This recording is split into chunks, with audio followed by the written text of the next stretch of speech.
Chandra Reddy garu. Thank you so much. మీ అందరికీ మరొకసారి నమస్కారం. ఆ పరమశివుడు తండ్రి శివుడి త్రిశూలం ఎలా అయితే మన కోసం వారు ఆయుధాన్ని పట్టారు, దేవుళ్ళే ఆయుధాలు పట్టారు మన కోసం, మన రక్షణ కోసం. మరి మనం కూడా వారి సంతానంగా వారి అడుగుజాడల్లో ప్రతి ఒక్కరు కూడా మన ధర్మాన్ని రక్షించుకోవడానికి త్రిశూలం ధరించాలి, త్రిశూలం చేత పట్టుకోవాలి అన్న కాన్సెప్ట్ తోటి త్రిశూలాన్ని ఇవ్వాలని ఒక సంకల్పంతో ఈరోజు మనం ఈ దీంట్లో కూడా ఇవ్వాలని ఒక ఉద్దేశంతో ఉన్నాము. అలాగే మహిళలు కూడా ఒక కాళిక మాతలాగా, ఒక దుర్గా మాతలాగా త్రిశూల ధారణ చేసి వారు కూడా మన ధర్మ రక్షణ కోసం ముందుకు రావాలనే ఒక ఉద్దేశంతో ఇప్పుడు ఎట్లా స్వామీజీలు పెద్ద పెద్ద త్రిశూలాలు పట్టుకొని వచ్చారు ధర్మ రక్షణ కోసం. అందుకనే ఇప్పుడు కొత్తగా ఆల్రెడీ చూపిస్తున్నారు. సో అందుకోసము ఎవరైనా ఉంటే అద్భుతంగా అనంతరంగా మన ధర్మం కోసం ముందుకు రాగలుగుతాము, మేము ఎలాంటి భయం లేదు మాకు అన్న భావన ఉన్నవాళ్ళు ఉంటే నేమ్స్ ఇక్కడ మాకి అందులో నుంచి ఒక 15 మంది ఇప్పుడు సెలెక్ట్ చేయడం జరుగుతుంది. వచ్చిన అతిథుల చేతుల మీదుగా స్వామీజీల మాతాజీల చేతుల మీదుగా వారికి ఈ త్రిశూలాన్ని అందివ్వడం జరుగుతుంది. అందరు కూడా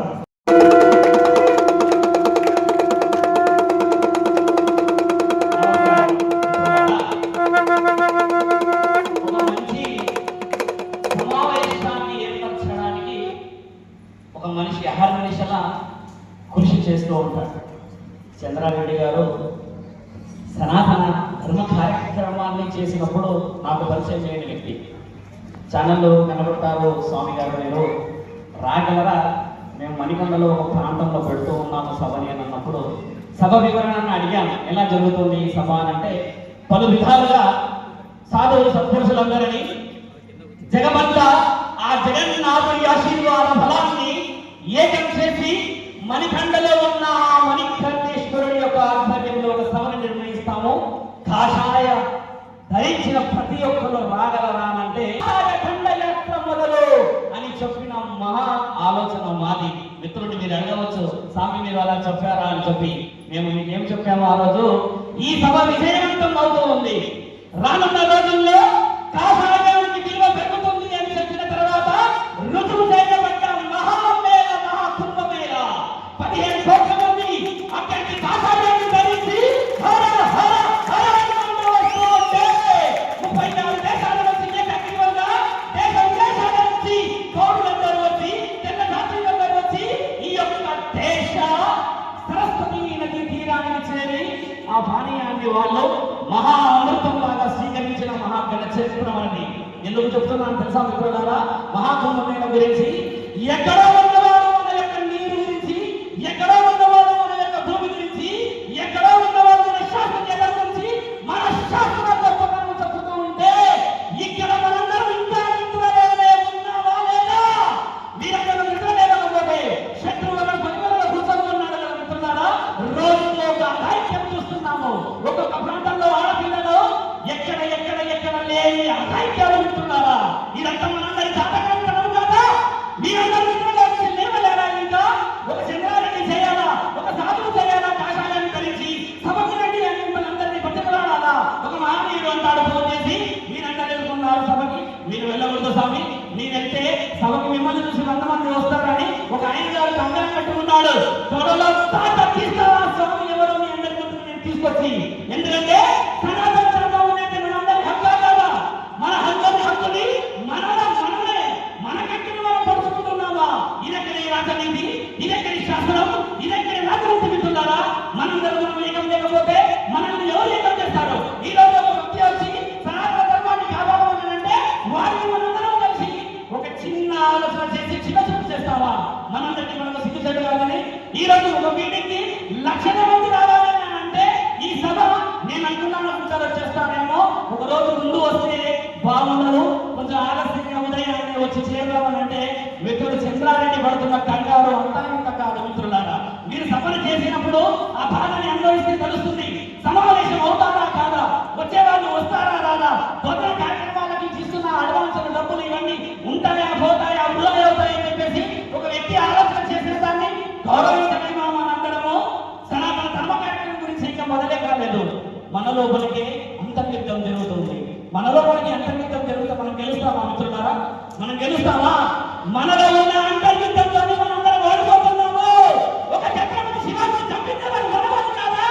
పరాజీ దేశం చంపాడా? పరాజీ రాజ్యం మీద వచ్చిన దండయాత్ర చేసిన వాడు చంపాడా?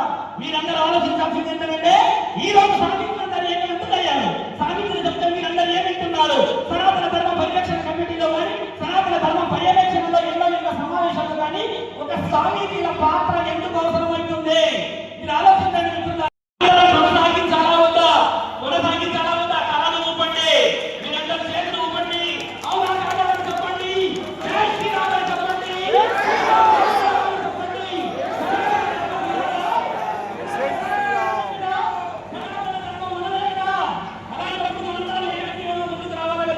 మీరందరూ నాతో సహకరిస్తారా? ముందుకెళ్తాము. ఈరోజు ఈ సభని విజయవంతం చేస్తాము. మరో సభని కేదారనాథ క్షేత్రంలో నేను నిర్ణయించాను. వచ్చే నెల లక్షల మంది రావాలని ఇప్పుడే అమ్మ అంటున్నారు. ఒక సభని నిర్ణయిస్తున్నామని యమున పటక్ గారు. ఆ సభకి మీరందరూ వస్తారా? ఋషికోరు ఉంటారు, శపిస్తే అందరూ చనిపోతారంట. ఒక ఊర్లో గ్రంథాలు వాటిని చదవండి అని చెప్పి పోతులూరి వీర బ్రహ్మేంద్ర స్వామి రాసిన కాలజ్ఞానాన్ని వివరించాలి. అడుగుతున్నాను మీ అందరికీ. రోజువారీ మీరు చేసుకోలేరా? మీరు చదువుకోలేరా? లేచి దేవుణ్ణి పూజించలేరా? ప్రార్థించలేరా? మన యొక్క ఈ నిస్వార్థ పరిస్థితే ఈ రోజు మన దేశం మీద దండయాత్రలు, బాంబులు, అదాయిత్యాలు, అవమానాలు మిత్రులారా. మీరు చేస్తున్న దానికి ఇంకెప్పుడు నిద్ర లేవాలి. సభలో వచ్చి మాట్లాడుతున్నప్పుడు చాటింగ్ చేసుకుంటాము, ఒకరినొకరు చూసి బాధపడతాము, మేము బాధపడతాం. కానీ మీలో ఉన్న ఒక్కరన్నా నా దేశ పరిస్థితి, నా ఆడపిల్ల దుస్థితి, నా పిల్లల భవిష్యత్తు యొక్క పరిస్థితి అని ఆలోచించగలరు ఉంటారా? మీరు ఆలోచిస్తారా? నిజంగా చెప్పండి మిత్రులారా. మీరందరూ ఆలోచిస్తే సనాతన ధర్మం ఎవరిది? మనదే కదా. తలలు ఊపుతున్నామా? మనస్సాక్షిని ఊపుతున్నామా? ఒకసారి చెప్పండి.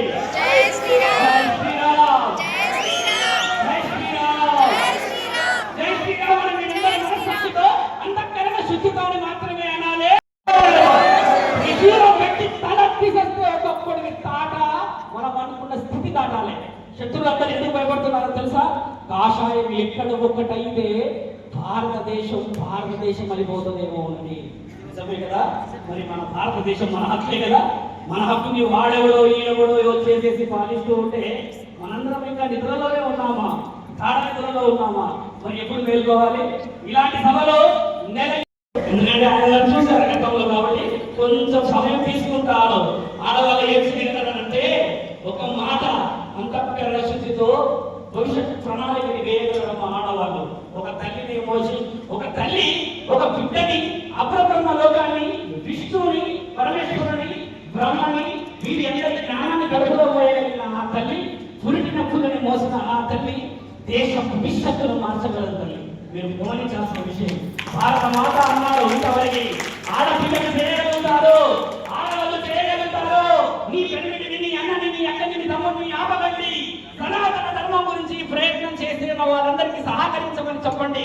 దయచేసి ఆపకండి. మాట్లాడితే ఏమంటారో, మీరు పోతే ఎవడో రాజేస్తాడో, మీరు వస్తే దారిలో ఏమంటారో చెప్పి ఇలాంటి భయాన్ని కోల్పోకండమ్మా. మీరు మీ ధైర్యాన్ని కోల్పోవడం చేత నీ పెళ్లిని, నీ అక్క, నీ చెల్లి, తమ్ముడు, నీ ఇంట్లో ఉన్న వాళ్ళు ధైర్యంగా ముందుకు రాలేకపోతున్నారు.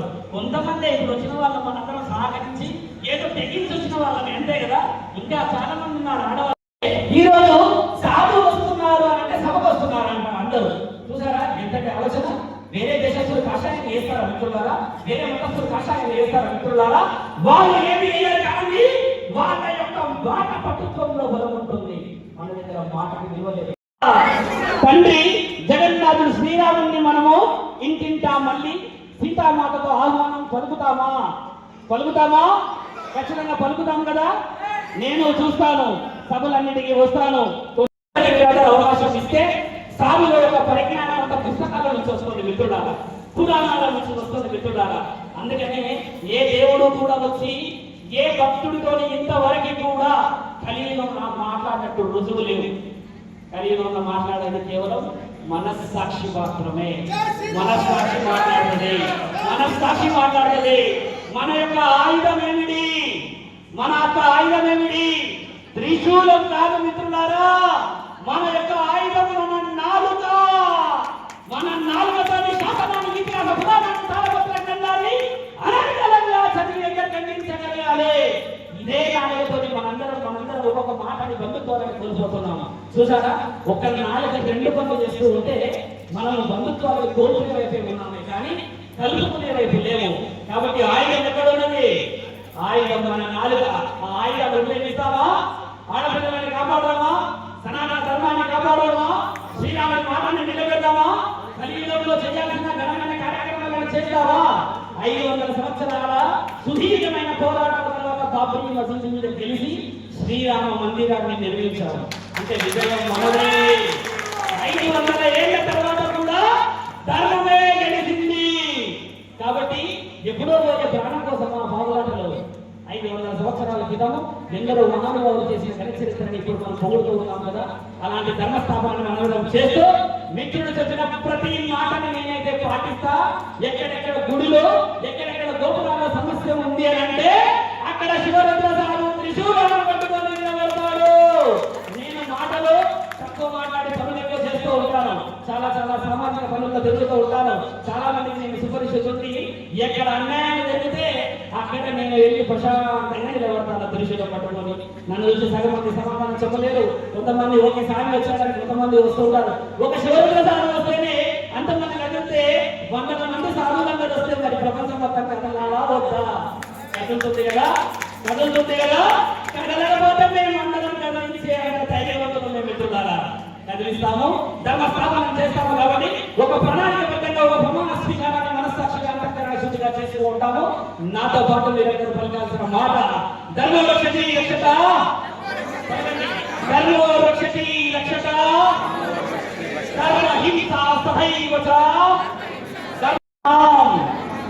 ధర్మం సంస్థాపనాం సంభవామి యుగే యుగే. ధర్మో రక్షతి రక్షత, ధర్మ హింసా సదైవ చ, ధర్మం సంస్థాపనాం సంభవామి యుగే యుగే. మన వల్ల చాటగాలంటే చెప్పండి, కల్కి భగవానుడు సిద్ధంగా ఉన్నాడు రావడానికి భూమండలం మీద. ఆయనని మనం చేతగాని తనగా రప్పిస్తామా? లేకపోతే ఖచ్చితంగా మన ధర్మం గురించి మనకు ఎంతవరకు తెలుసు? మన పిల్లలకు మనం ఏం బోధిస్తున్నాము? అసలు దేవుడు అంటే ఎవరు? గుడి అంటే ఎందుకు? బడి అంటే ఏంటి? మసీద్ ఎందుకు వచ్చింది? చర్చ్ ఎందుకు వచ్చింది? అది ఎవరి అలసత్వం వల్ల వచ్చింది? మన గుళ్ళు ఈ రోజు అనేకాంతం ఎందుకు అవుతున్నాయి?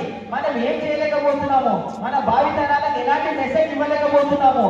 అంటే మనకి ఎందుకు తెలియట్లేదు? మనం ఎందుకు పార్టిసిపేట్ చేయట్లేదు ఇలాంటి కార్యక్రమాలలో? ప్రతి ఒక్కరికి స్వార్థం. నాది నాది నాది, నా భార్య, నా పిల్లలు, నా భవిష్యత్తు, అంతే.